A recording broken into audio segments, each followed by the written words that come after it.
is my search for truth, to find a purpose for living. I said, look, I know you're Elvis Presley, you're the biggest star in the world. I know this must sound corny to you. He said, wait a minute, Larry, wait. That's not corny at all. You have no idea how I need to hear what you have to say about this. Please, man, just keep on talking. And I did. The Self-Realization Park, which is close to the ocean in Southern California in the Pacific Palisades, was a place that Elvis loved to visit. And the monks that lived there became friends with Elvis. And Elvis would love to just leave the world, walk around the park, enjoy the serenity. And people left him alone. They recognized him, because a lot of people do go there. It's a very special place. And nobody bothers anyone. Elvis would go into the chapel and he would meditate. We would go in the back and speak with some of the monks. They would reveal and explain certain experiences that they would have. We'd walk around the lake. Elvis loved the park. He said, look, how come I haven't an experience? I want to feel God. I said, well, Elvis, look, it doesn't happen like that. When you want something, you want it now and you expect it. You have to be patient and you have to surrender your ego. In his latter years, Elvis embarked on a punishing touring schedule, organized by his manager, Colonel Tom Parker. He didn't like the idea of doing, 2 shows a night, sometimes 3, 7 days a week, and it bothered him. And it festered and festered and festered. It's like when I called him from L.A. when we were going to do that last tour. And I said, you just need to shut it down. I said, fuck the tour. I said, cut it off. Let's just, I said, let's just cancel this tour out. And he said, Lamar, I've got a payroll. Which, when you say that, you go, well, he's right. But at the same time, I told him, I said, listen, you got 2 or 3 guys around here that'll go to Hawaii with you. And I said, we'll hang out and you just, and you can get yourself back together again. He said, let's talk about that after this tour's over. It sounds like a good idea. He didn't make it. With his records no longer selling, Elvis's only income came from these tours. And being 40 plus, he no longer had a huge following. He was teetering on the brink of financial meltdown. Touring paid the bills for now, but 50% of the income went to Tom Parker. The Colonel, too, was facing bankruptcy. Colonel Parker probably was one of the most degenerate gamblers I've ever known in my life. In Nevada, they used to say his money's not worth anything. He played roulette and would put chips on every number. He would play craps and bet the horn, the center. One night I was up about, I think I was up $50,000, $60,000. Remember, I was running the crap table crazy, and he came up and took my money and put it on Don't Pass. No, on Pass. Yeah. No, Don't Pass. You threw a 7. And I threw a 7 and lost it all. 1 pop. And I wanted to throw up, but I couldn't. And I said, Jesus God, I said, I've worked my butt off here. I said, he said, how much did you start off with? I said, I started off with $2,000. So he counted out $2,000 and gave it to me. He said, now you're even. Oh my God.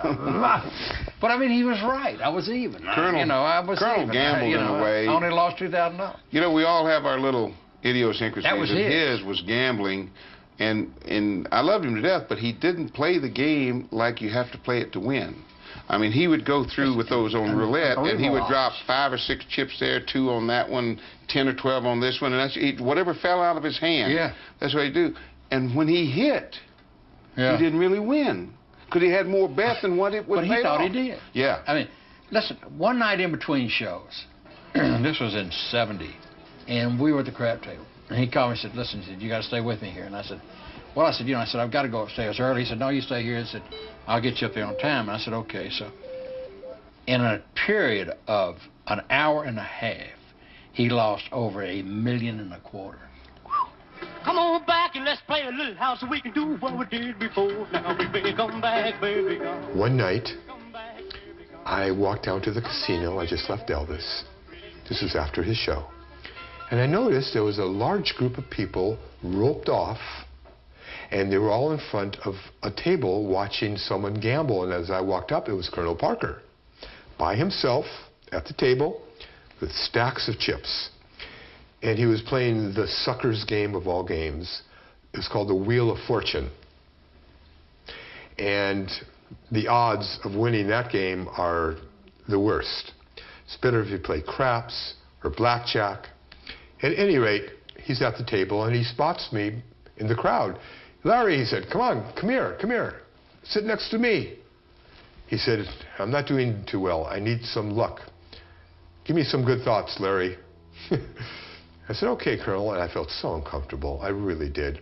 After about 5-10 minutes, I said, Colonel, maybe you'll do better now. I hope you will, but I have to get back upstairs because Elvis needs me. I told him I was just going to walk down for a few minutes. So I left.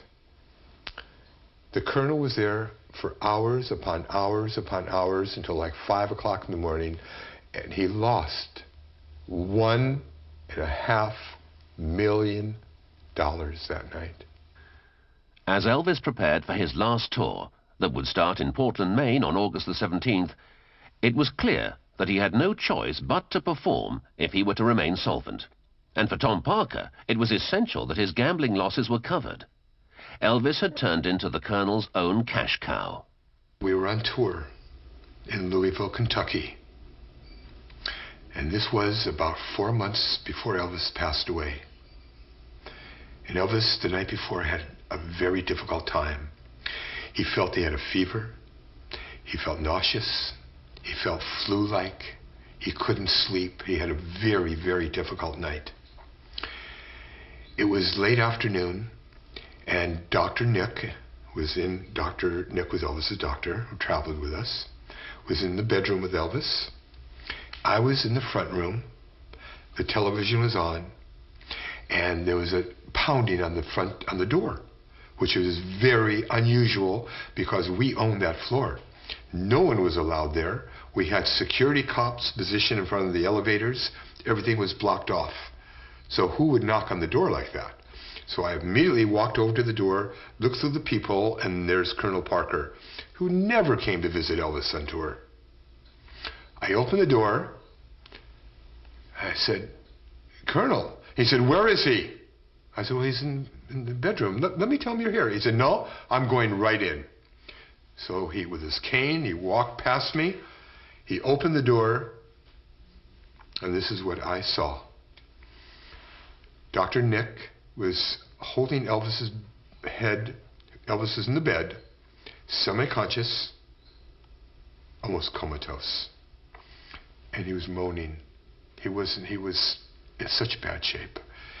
And Dr. Nick was dunking Elvis's head into a bucket of ice water to revive him. The door closed. And I thought immediately, okay, this is good. This is good. Now the old man, Parker, is going to see what's going on here. He's going to see how bad, the bad shape Elvis is in. And he's going to do something about it. I mean, he can't allow this to go on. It's inhuman. 90 seconds later, the door opened up. Colonel Parker walks up to me and and I get up.